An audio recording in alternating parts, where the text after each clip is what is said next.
आज की क्लास शुरू करते हैं बच्चों। उस क्लास को चालू करने से पहले कल हमने जो क्लास ली थी उसमें एक सवाल आपको गलत दिया था, जिससे कि आप जब प्रैक्टिस करें तो आप लोग उसको सही करें।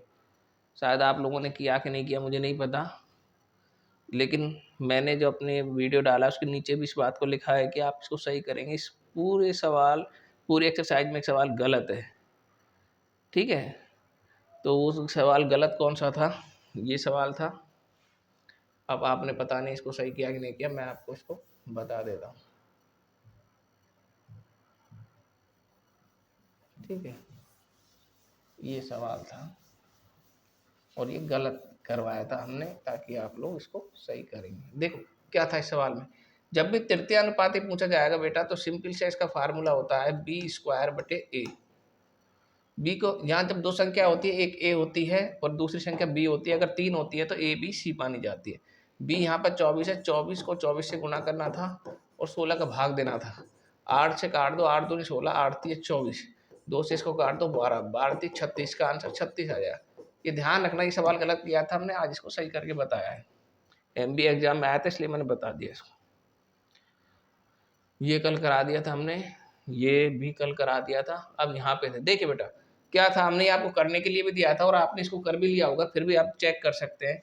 दो संख्याएं हैं 3 और 4 के अनुपात में है, एलसीएम दिया हुआ है 84। बड़ी संख्या पूछ रहा है, एक संख्या ए है 3a है और दूसरी संख्या 4a है। टोटल इनका 7a है, 7a बराबर 84 है। a बराबर कितना हो गया, कितना हो गया बेटा? 7 7 2 14 12, 7 एकम 7, 7 2 14 12। ए की वैल्यू कितनी आई बेटा? 12। ए का मतलब क्या हो रहा है यहाँ पे, ये जो हमने ए माना है इनके अनुपात है। अनुपात को सिंपल नहीं रख सकते, कोई अचर राशि ले ली हमने, तो जब हमने इनको किया तो सॉल्यूशन, तो हमारे ए की वैल्यू हमारे पास में बेटा 12 आ गई।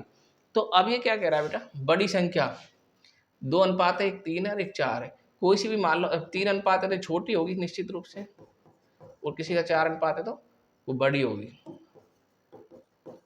ठीक है। ऐसा आप सोचते हो, ठीक है, लेकिन ऐसा होता नहीं है। क्यों नहीं होता? क्योंकि ये 3a है, इसका मतलब है 100 के मान लीजिए 3 ही टुकड़े हो रहे हैं, और ये 4 है तो 100 के 4 टुकड़े हो रहे हैं। तो 100 के 3 टुकड़े होंगे तो वो अनुपात बड़ा होगा, या 100 के 4 टुकड़े अनुपात बड़ा होगा? तो ये है अनुपात बड़ा है। तो 3a बराबर 12 गुना 12, क्या a की वैल्यू 12 और 3 का 3 36, ठीक है। और 4a बराबर 48। संख्याएं आ गई है हमारे पास, ठीक है बेटा, कर सकते हैं। छोटी संख्या हमारे पास में क्या आई है? 36, और बड़ी संख्या क्या आई है हमारे पास? 48, ठीक है ना।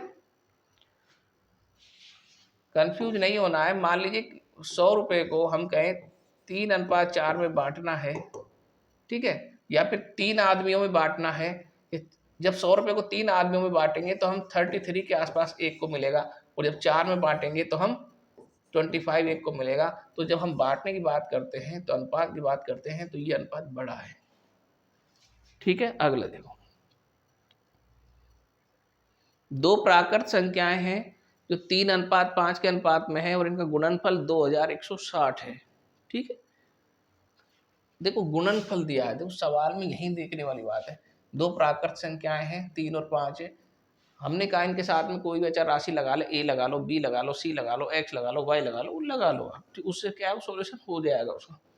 तो 3a गुणा 5a बराबर, ये आपको सवाल में दिया हुआ है, तो 15a स्क्वायर बराबर 2160। a बराबर 2160 में 15 का भाग दे देंगे बेटे,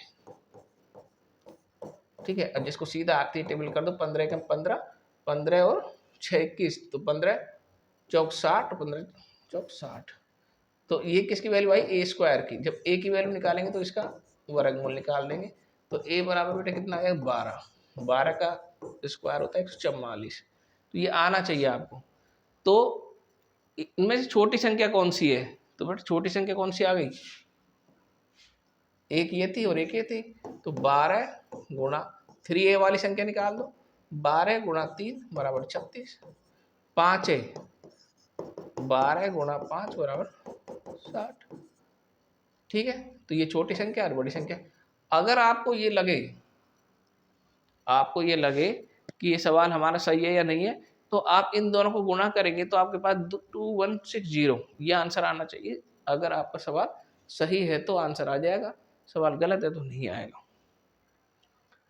देखिए ये अच्छा सवाल है। वह कौन सी भिन्न है, फ्रैक्शन की बात कर रहा है, वह कौन सी भिन्न है जिसका 1/27 के साथ वही अनुपात है जो 3/11 तथा 5/9 का अनुपात है। ठीक है, 3 इसका तो पूछ रहा है, उसका दिया हुआ है 3/11 तथा 5/9 का अनुपात जो है, वो अनुपात इस संख्या के साथ भी कोशिश किस संख्या का होगा, इसको आपसे पूछ रहा है। तो इनका अनुपात है, इनको तिरछा गुणा कर दो, 27:55। ठीक है, सवाल का आंसर यहीं पे आ गया। फिर भी आप आगे करना चाहें तो निश्चित रूप से करिए। जब इनको हम अनुपात में बदलेंगे इनको, तो ये 1/27 हो जाता है और इसको बदलेंगे 1/55 हो जाता है। तो एक तो उसने संख्या यहाँ दी है, इसका किसके साथ अनुपात होगा, 1/55, तो आंसर किसका आएगा 1/55। ठीक है, अगला देखें। देखो बहुत अच्छा सवाल है। ये सवाल समझ लेना थोड़ा सा। दो बर्तन है ए और बी, जिनमें एक में दूध है एक में पानी है, और उनका जो मिश्रण जो मतलब यानी कि मिला दिया गया है दूध और पानी को कैसे मिलाया है, 5:3 में। एक बर्तन में तो 5:3 में है दूध और पानी, और दूसरे बर्तन में 2:3 में है। इन मिश्रणों को किस अनुपात में मिला, अब कह रहा है कि इन दोनों को मिला दें, यानी दोनों जो अलग अलग बर्तन है इनको ही मिला दे। तो ऐसा मिश्रण बनाना है हमको जिसमें आधा दूध और आधा पानी हो जाए।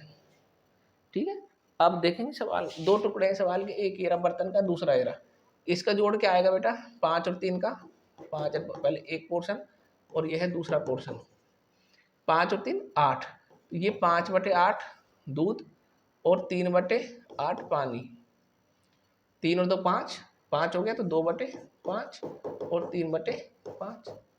ये इनका अनुपात को हमने फ्रैक्शन में बदल दिया। ठीक है, सवाल को आगे करने के लिए सबसे पहले हमने ये किया। ये कहता है आपसे कि इस चीज को, इस बर्तन को और इस बर्तन को कैसे मिलाए कि इनमें आधा दूध हो जाए और आधा पानी हो जाए। यही करा आपसे, यहां तक किसी को दिक्कत होनी नहीं चाहिए।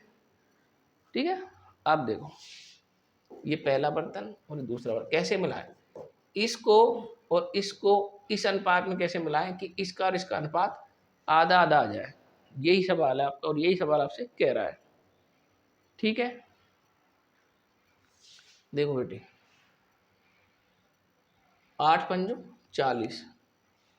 ठीक है, 8×5 = 40, इधर का और उधर का। ठीक है, 5/8 क्या है और उधर 2/5 क्या है, समझो आप मेरी बात को। ये जो 5/8 है ना बेटा, ये क्या है और ये 2/5 क्या है, ये देखना है। ये 5 इधर क्या है, दूध, 2 इधर क्या है, दूध, और इसका टोटल एग्जाम्पल लगाया तो ये 3 और 2 5, तो ये दोनों चीज क्या है, ये है दूध का अनुपात, ये है पानी का अनुपात, ये।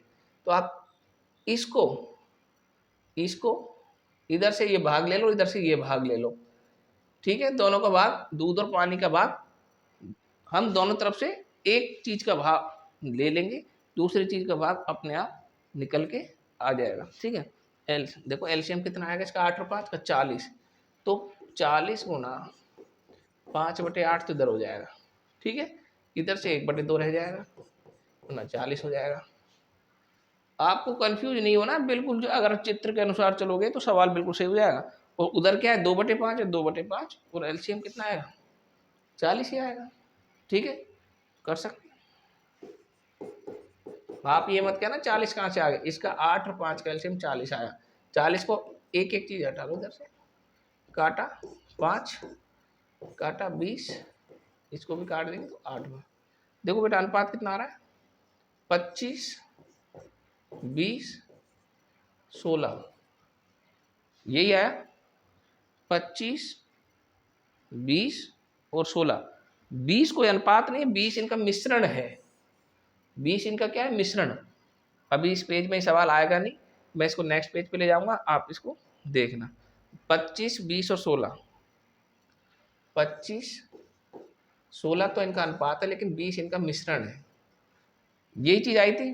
चित्र को देख लोगे, सवाल को समझ लोगे, कहीं गलती होने की संभावना नहीं है। ठीक है। मिश्रण का नियम, जिस सवाल में ऐसे मिश्रण किया जाएगा, मिश्रण हुआ ना दूध और पानी का मिश्रण का, और मिश्रण का अनुपात क्या होगा, ये दूध और पानी का मिश्रण है और मिश्रण का अनुपात आपसे पूछ रहा है।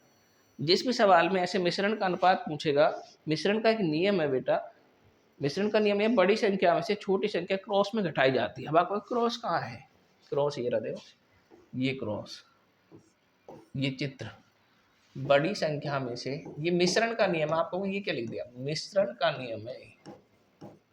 मिश्रण का नियम ये कहता है कि बड़ी संख्या में से